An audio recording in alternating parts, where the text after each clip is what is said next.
तो दो ऑप्शन है आपके पास कि या तो आप गवर्नमेंट सेक्शन में जाएं या फिर आप प्राइवेट या कॉन्ट्रेक्चुअल जॉब की तरफ जाएं। आप कहेंगे कि हम तैयारी करें आगे की या जॉब करना शुरू कर दें। तो देखिए बेस्ट केस तो ये है, क्योंकि अभी भी सीटेट के बाद बेहतरीन जो ऑप्शन है वो गवर्नमेंट जॉब वाला ही ज्यादा अच्छा है टीचिंग में, क्योंकि वहां का पे आउट, वहां का जो वर्क लाइफ बैलेंस है वो बहुत बेहतरीन है। ठीक, तो अगर हम देखें प्राइवेट जॉब या कॉन्ट्रेक्चुअल की, तो मैंने आपको बता दिया कि कुछ ही स्कूल्स हैं जहां पे आपको वो परमानेंट का सर्टिफिकेट तक दे देते हैं, अगर आप वहां तक पहुंच पाते हैं एक्सपीरियंस के बेस पे, अपने आप को बेहतर करने के बेस पे। या फिर कॉन्ट्रेक्चुअल जॉब्स हैं, फिर वो आपको रिन्यू कराते रहना पड़ेगा, या जब वैकेंसी आ रही है वो देखना पड़ेगा अपने अपने स्टेट में जहां भी आप रहते हैं। दिल्ली में भी निकलती हैं, केंद्रीय विद्यालय में भी निकलती हैं, ठीक है ना। तो ये एक ऑप्शन है यहाँ पे। जो अगर हम गवर्नमेंट जॉब के ऑप्शंस देखें, अच्छा अब आप कहेंगे, अगर आप मेरी मानेंगे तो आप अगले 6 महीने तैयारी कर लीजिए। बहुत ही ईमानदारी से अगर आपने एक बार अच्छे से 6 महीने तैयारी कर ली, कोई भी बैच ले लीजिए, चाहे वो करियर पे लीजिए, बेसिक सी फीस है, जो आपका जहां से मन करे, मतलब आप 6 महीने तैयारी कर लीजिए। मैं ये भी नहीं कह रही कि आप बैच में ही एनरोल हो, वो आपकी मर्जी है। बस 6 महीने अगले आप अच्छे से तैयारी कर लीजिए जॉब की। तो उसमें क्या होगा, अगर आपने अच्छे से 6 महीने बढ़िया से तैयारी कर ली तो उतनी तैयारी का बेस आपका बन जाएगा कि फिर आप जॉब भी अगर साथ साथ कर रहे हैं टीचिंग की, तो आप रिवीजन करते रह सकते हैं तैयारी का, और जब पेपर आए तो उससे कुछ महीने पहले जॉब छोड़ के अपना प्रॉपर तैयारी पे लग सकते हैं।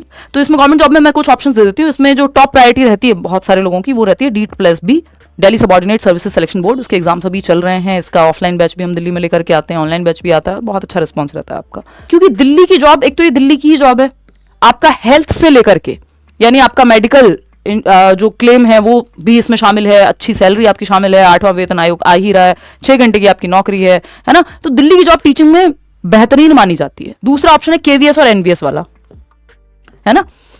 ये आप देश भर में फिर कहीं भी होंगे, लेकिन जॉब प्रोफाइल अच्छा है, फिर इसमें भी हेल्थ बेनिफिट्स और आपका सैलरी जो है प्रॉपर है। ठीक, EMRS एक अच्छा ऑप्शन है, जो TGT वाले लोग हैं, इसमें PRT नहीं होता, NVS में भी PRT नहीं होता, है ना। एकलव्य मॉडल रेजिडेंशियल स्कूल्स, तो वो सरकारी नौकरी है पक्की। ये तीनों ही ऑप्शन गवर्नमेंट जॉब के हैं।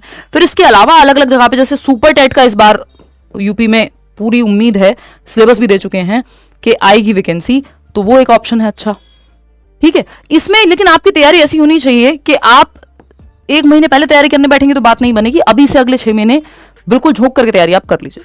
और भी अदर ऑप्शंस है, चंडीगढ़ में अलग अलग स्टेट्स में वैकेंसी आती रहती हैं, फिर आपको उसका एग्जाम देना होता है, चाहे वो BPSC हो, है ना। तो ये सारे ऑप्शंस हैं आपके, अलग अलग स्टेट में गवर्नमेंट टीचर की वैकेंसी आती है। आप और कॉमन सब्जेक्ट्स की तैयारी पहले कर लीजिए। जैसे आपको पता है हिंदी, इंग्लिश, मैथ्स, रीजनिंग, ये सब कॉमन सब्जेक्ट्स हैं, टीचिंग मैथडोलॉजी ये आने ही है। तो जो जनरल इंपॉर्टेंट टॉपिक्स हैं प्रीवियस ईयर को देखते हुए, वो तो तैयार कर ही लीजिए एक बार।